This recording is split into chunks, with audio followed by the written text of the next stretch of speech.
he was working for my brother-in-law. So he had said to my sister, he says, I'm going to bring this Englishman home with me. He says, you can cook a meal for him. So he came home with them. And this one time I was there. And I know I was going to babysit. The three of them were going out. And I was babysitting with my niece and my nephew. When they came back, my brother-in-law says, well, I'll take Mary Lou home. And Rich says, no, he says, I'm going that way. He says, I'll take her home.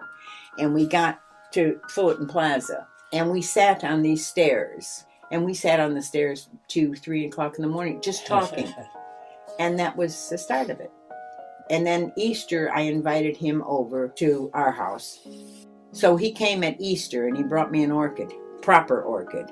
And candy, I think, from Mama, or flowers or something. And my parents would go up to Spread Eagle, Wisconsin, where we ended up living, and they ended up living. But they would go up every year, and they'd go up for a month. And I went with him, obviously. And he comes up with my brother-in-law.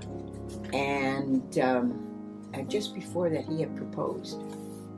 I'd only known him a few months, and he proposed. When he proposed, we were in his car, and he had parked up. He was bringing me back, and he just, will you marry me? No romance, nothing like that. Absolutely no romance. Just, well, we've known each other now 3 months. He said, I think I love you. Will you marry me? And I looked at him and I said, no. He said, no. And I said, no. I said, I gotta think about it. Of course, eventually I did say yes. No, I'll tell you what I thought in my own mind. If I say no, I'll never see him again. If I say yes, I can always change my mind. That's how we got together. And that was, well, it was 60 years ago.